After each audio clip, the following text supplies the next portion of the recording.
If you thought the scandals swirling around New York Attorney General Letitia James couldn't get any worse, buckle up. What we're about to unpack involves Iran, China, Hezbollah, a global bank caught red-handed, and yes, Letitia James allegedly looking the other way. Today, we're breaking down one of the most shocking reports of 2025 so far, how $9.6 billion in illicit payments tied to sanctioned Iranian actors were processed through New York. And the state's top law enforcement officer was allegedly warned about it and did nothing. Let's get into it. Welcome to Nelly Miranda.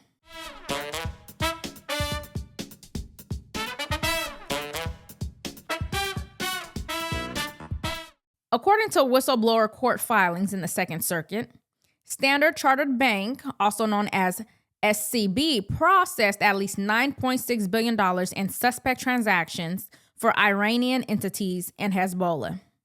These payments allegedly came through SCB's offices in Dubai and China, then filtered through their New York branch. Now, here's the kicker. The whistleblower says that they alerted Letitia James' office about this in early 2024. And what did she do? Oh, nothing. She renewed the bank's operating license quietly. No investigation, no enforcement, no press conference, nothing. This isn't the first time SCB's has been caught red-handed. In 2012, the bank paid $340 million for hiding roughly $200 billion in Iranian transactions. And in 2019, another $1.1 billion in fines. Take a listen to this 12-year-old news clip from BBC World News. Hello and welcome to World Business Report. I'm Juliette Foster. Now, shares in the British bank Standard Chartered have slumped this morning after accusations from the American authorities that it illegally schemed with Iran to evade sanctions for almost a decade.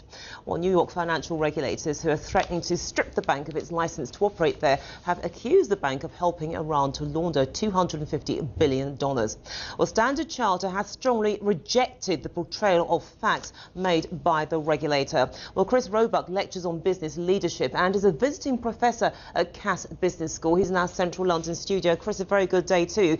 These are very serious accusations. In fact, they appear to be more serious than those that were levelled against HSBC.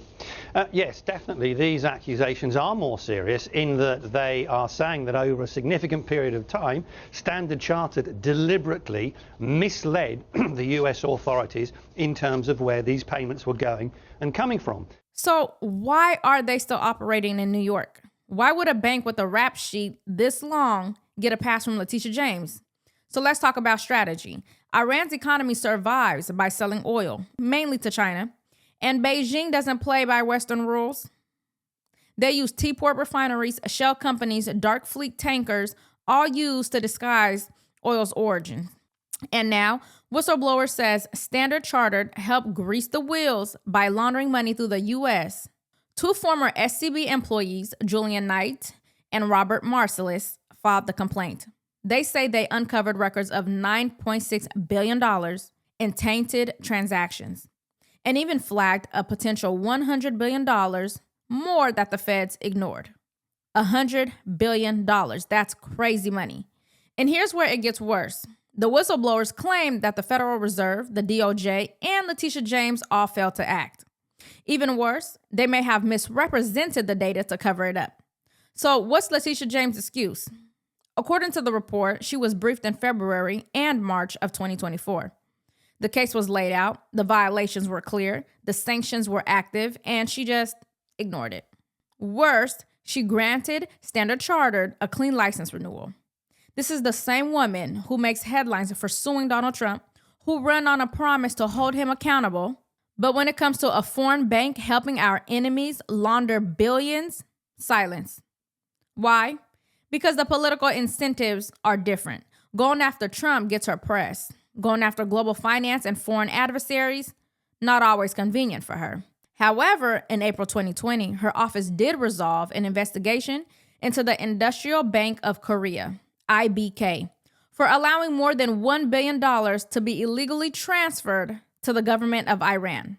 Now, let me read you the statement directly from her office. It says, quote, New York Attorney General Letitia James today announced the resolution of an investigation into the Industrial Bank of Korea, IBK, for allowing more than $1 billion to be illegally transferred to the government of Iran. The 6-year investigation, led by the New York Attorney General's Office and the United States Attorney's Office for the Southern District of New York, revealed that due to IBK's deficient anti-money laundering programs, IBK customer Kenneth Zong and the companies he owned and or controlled were able to illegally transfer more than $1 billion for the government of Iran using financial institutions located in New York. As part of the agreement, IBK will forfeit $51 million. It goes on to say, financial institutions are not above the law, said Attorney General James. I will never hesitate to use the vast powers of this office to hold accountable those who try to skirt our laws to enrich themselves or the banks that act as a conduit for this illegal conduct. The NYAG has resolved the investigation into IBK with a non-prosecution agreement, and SDNY has resolved their investigation with a deferred prosecution agreement. She will never hesitate, except for she hesitated this time.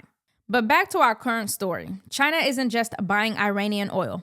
They're enabling a global network of sanctions evasions, crypto transactions, fake shipping records, and black market financing.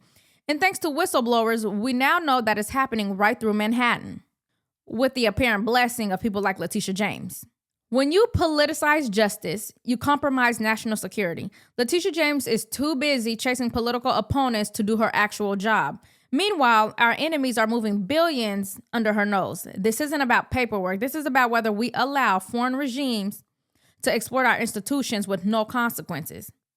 Congress needs to act. We need real hearings. We need the DOJ and the Treasury to be dragged under oath. We need to find out why the Federal Reserve and a state attorney general sat on intelligence that connects Wall Street to Tehran. And if Letitia James was briefed and did nothing, then she should be investigated. Period. So my question to you is, should we be okay with our top law enforcers ignoring national security threats just because it's politically inconvenient? Let me know your thoughts in the comments. And as always, if honest commentary brings you value, please make sure you like and subscribe, as it really helps support the channel, and tap the notification bell so you never miss an update. Thanks so much for watching, and I'll see you next time.